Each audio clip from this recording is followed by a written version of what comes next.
Thanks for taking the time to chat with me today. I'm Breeze. This is the MMA BREEZ show. Today we have Miranda Maverick, who's got an upcoming bout scheduled with Maycee Barber. How's everything going in life though right now with school and in your normal day to day? Good. I'm actually just starting back at the gym after my fight as of today. So this will be the first hard day back to training for my start of my fight camp, I guess you'd say.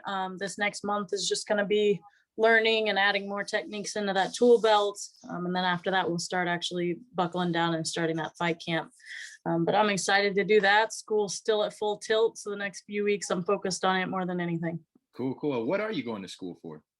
Industrial psychology, so other people might know it as IO psychology.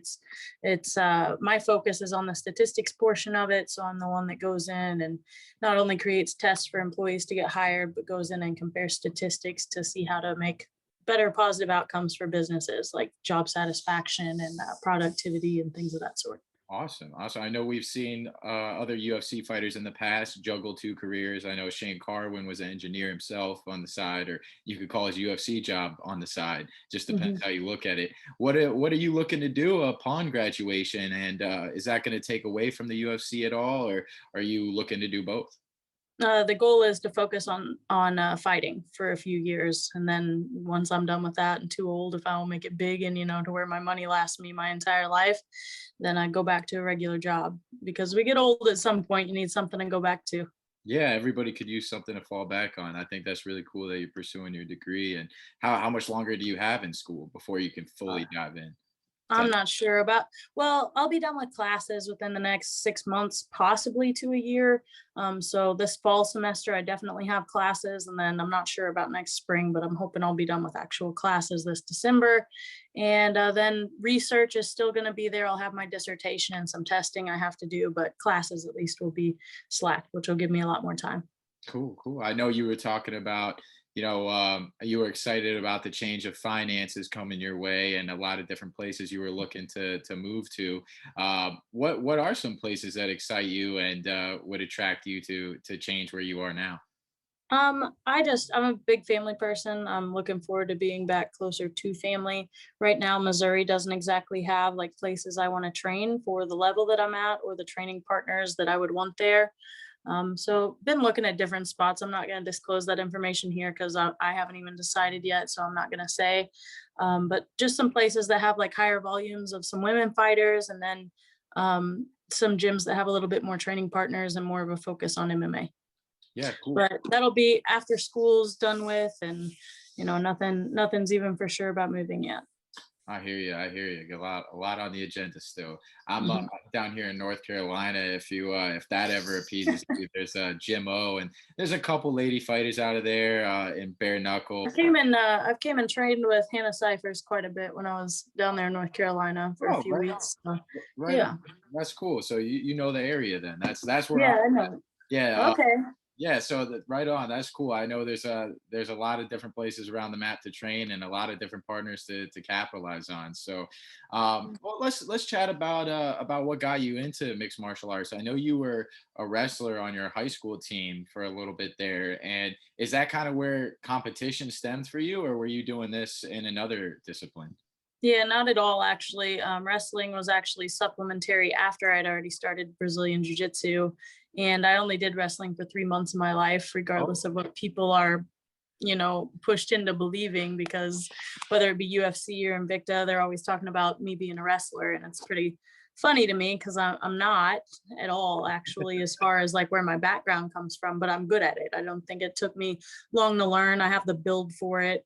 And I am a good wrestler. Like when I go and compete against girls that have been on Olympic trial teams or whatever, I can hold my own just because I understand the concept of the sport. And through MMA, I've obviously learned wrestling very well. Plus, going with guys makes you have to toughen up a little bit. yeah, But it started out as roughhousing at home with my siblings and my dad, and then turned into me having a passion for Brazilian Jiu Jitsu. And I decided to go to a gym and actually try it out.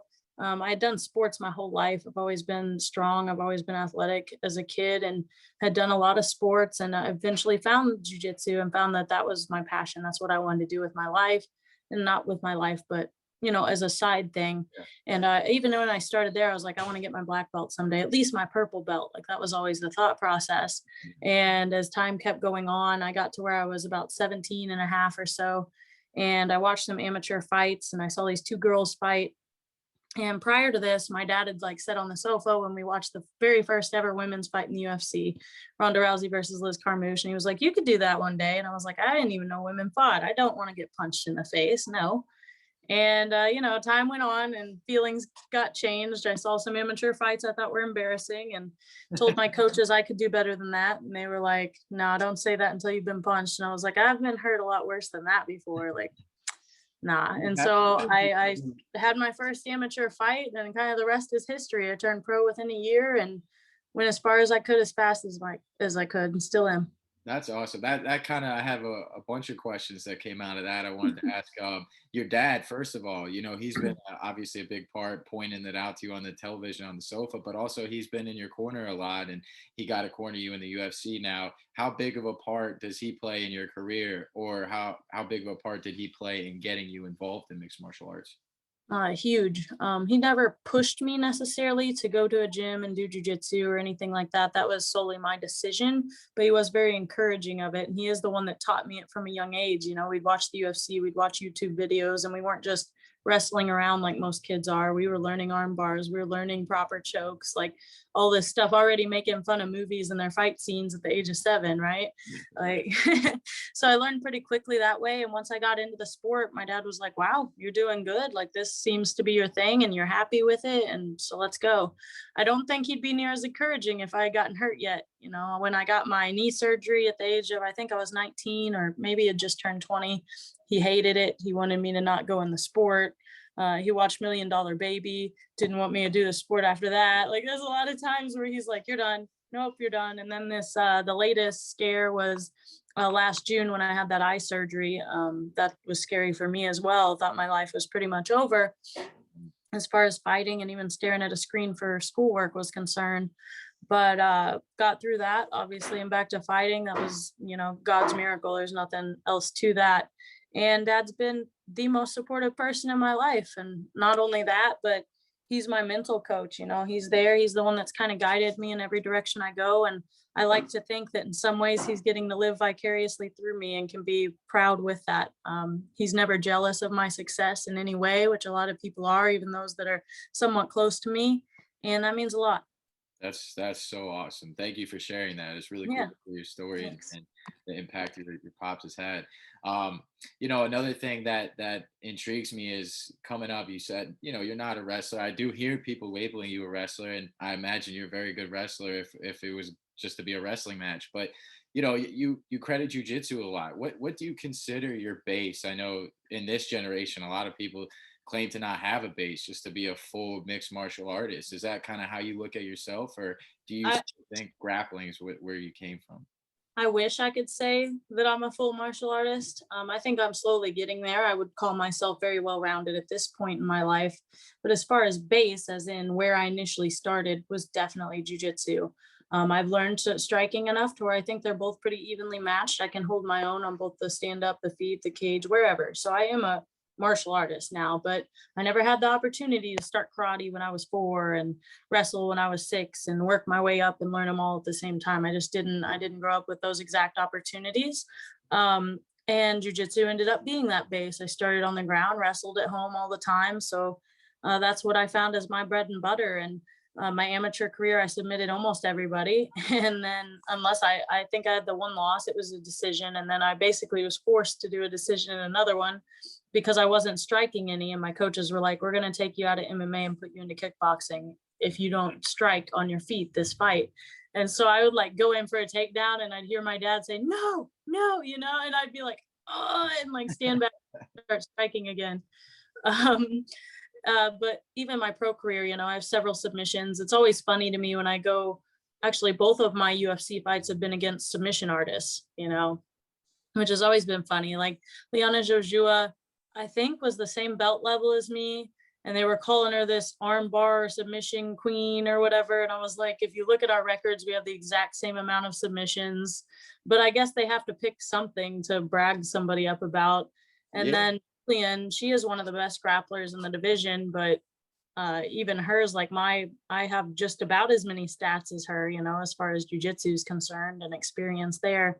But she is very good, very technical, and a black belt. I recently got my brown belt, so kudos to her. She is a good grappler. And congrats to you for getting your brown belt. That's really cool. But competition is different, right? You know, like we see if you look at the grappling scene, Nicky Rod and what he's done. I mean, he's a purple belt now, but what he did as a blue belt, and even you know the high level you know competitors, you know, and the impact they can make. And you definitely seem like your game. You definitely seem like you come to compete, and the skill is there too. So speaking of the matchups that you faced, you know, you got another one coming up in Maycee Barber, and she's a big prospect. If you look on Instagram, she's got you know over 200,000 followers. So there's been a lot of hype, and she's had the privilege of a lot of promotion around her. It's not saying it's not deserved. She's a very talented fighter. Her record is you know just like one fight below your accolades, if that makes sense. But you you know you coming in have probably a lot less of a following. What does a win over Maycee Barber do for your career? And you know, what do you think? Where do you think that could catapult you to next? Well, I think one, the following does come one from having more experience in the UFC. Every fight I get, my following nearly doubles. Mhm. That's been cool to see, and I'm sure the same, if not more, will happen with Maycee, just because she does have more eyes on her than Jillian or Liana did. So I'll get more and more followers as I keep fighting through that. Plus, being on the main card of the UFC made a big difference last time, and I'm sure from now on I'll likely be on the main card. I hope that I do well enough, you know, and make exciting enough fights that that becomes the case. Maycee was hyped. She's very young. I don't take credit away from her either. I hear people, you know, shit talk her and stuff because she's had 2 losses and she was overhyped and whatever else they want to say. But my opinion on it is she's super young. She came into the UFC. She got catapulted to the top. Maybe it was a little too soon for her. But hey, she's done pretty good and she's only fought top tier opponents. So, you know, I don't take that lightly at all. And I'm going into this fight with that respect for her, but also the respect for myself. It's the only time that I've ever fought somebody that's going to be younger than me, which is crazy. I've never even been close to somebody in age, except for Jillian, I think was 35 or 25. And then Liana was pretty young. And they're the first two that I've had that are fairly young. Um, but Maycee like brings that well-roundedness to the table to where I haven't had that in a lot of fighters. And I'm super excited to be out there, be able to go out there and show the well-roundedness of myself too. In Jillian's, I got to show a little bit, but there was still not much cage work. There wasn't too much ground offense. And even the defense was kind of like, I don't know how to say it, lazy on my part, I guess. I Okay. wasn't as worried as I needed to be in certain situations. And then other situations, I just didn't do the right thing in round 2, at least. Hey, it happens. It happens. But we know your game, and we definitely saw a lot of skill in your last performance. So with Maycee, like you said, you have a younger fighter than you. You have a well-rounded fighter. What do you think she does well, or what do you think is going to be most on your forefront in preparing for this fight with her? What do you think her best tools that she brings to the table as far as a matchup with you goes? I'll be honest with you, I'm not trying to ruin this train of thought, but I'm trying not to disclose any of that information. If she and her coaches are as smart as my coaches are, I'm watching all her interviews, just like I think anybody should, you know, to have the advantage when they go in there. But I will say I think I'm a well-rounded fighter as well. I think I have the technique advantages on her. And cage experiences is about equal. They can say, you know, UFC experience is worth more, or whatever they want to say, but cage awareness is cage awareness, and fight IQ is fight IQ. So Yep. being able adapt in a fight is important, and being able to put your opponent where you want them, regardless if they want to go there or not. But like I said, we're both here to fight, you know, and I'm actually really excited for this one. Of course, the fans wanted it. This is a fight I really didn't want right now. Not because Maycee's necessarily a harder fighter than anybody else, but I even spoke with her a couple weigh-ins ago when I was supposed to fight Jillian the first time. And you can just feel it. You can feel this tension. You know that there's going to be a fight against you. You know what I mean? Like there's people that are like, wait, you guys are meeting for the first time? Go back into the hallway and come in again so we can video that. And I'm like, okay, like we get it. Like you're going to be trying to fight us against each other. Later, yeah. But I thought it might be a little bit later down the road. I think it's kind of a silly matchmaking, really. I think they should wait until we're ranked number 4th and 5th or something along those lines, because I think it's a a money fight, so to speak. I think it's one that everybody wants to see, prospect versus prospect, young versus young. And instead they're like, boom, you guys are barely ranked.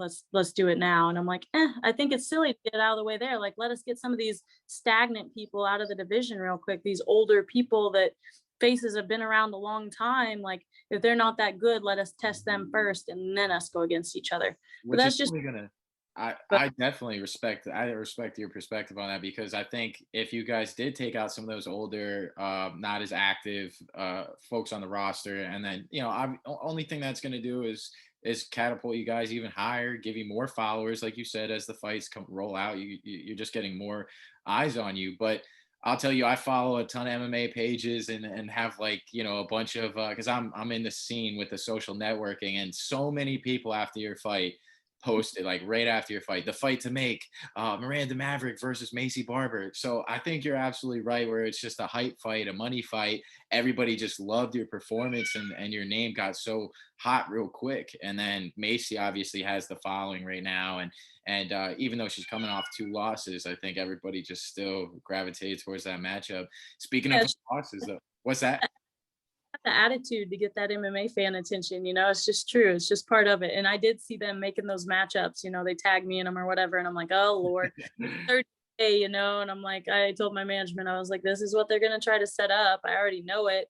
And then especially when they already had the is it Roxanne versus can't remember who it was, but basically they booked every other flyweight that was ranked. And I was like, of course, like that's the only person that's left is her, and then Talia Santos, I think, and maybe one other. I was like, well, that just Cynthia Cav, I think, or no, Alexa Grasso, maybe. Like the The others just didn't make sense. So I was like, well, this is gonna be the fight. It's pretty obvious, I Yeah. think. And Um, you're 15 and she's 14, if I'm not yeah, mistaken. which is So a whole nother thing that I don't get. It's like it's not a benefit. I shouldn't say it's not a benefit. It's obviously always a benefit if you win a fight, but yeah, it's not like catapults either one of us up the chain too much. We're just gonna flip flop our numbers. I yeah. think if I win the fight, it flip flops. If she wins the fight, it stays the same. She's not going to, but it's still either way. Like disadvantage wise for her, I don't think they're gonna cut her. People want to say that and everything. She's young. She's still growing. She's got a lot to go. And if she does win again, it doesn't really do much. Mhm. Yeah, I hear you on that. I'm in sync with you on that. I mean, with her coming off of 2 losses and having all the pressure and the fans and the eyes on her, do you think that she's going to come with a little extra fire to this matchup with you, or a little more something to prove? I'm counting on it. I love it. I love it. Well, we're very excited for your next matchup. I mean, you guys are both very popular now, and in the forefront of MMA fans. But what do you think the end of 2022 looks like for you as far as division standing goes? Where do you see yourself, or maybe even just a year from now? Where do you see yourself in the rankings, and how close do you want to be to that title by the end of from a year from now? Well, the end of 2022, I want to be in contention for the title. Like everybody be knocking on the door for that title, if not already have it set up. A year from now, I plan on being top 5 or somewhere close. I'm trying to make realistic goals to where I'm not like trying to, hey, I want the fight right now. I really don't actually. I want to wait that year or so to keep learning. I get so much better in between fights. Like it's crazy to me, like watching every single one of my fights. I think it's pretty obvious if anybody goes through my fights sequentially and watches them, it's quite the evolution. And I plan on continuing that. I'm young enough that I learn a lot, and I'm also smart enough, I guess, to criticize myself. It's never good enough for me.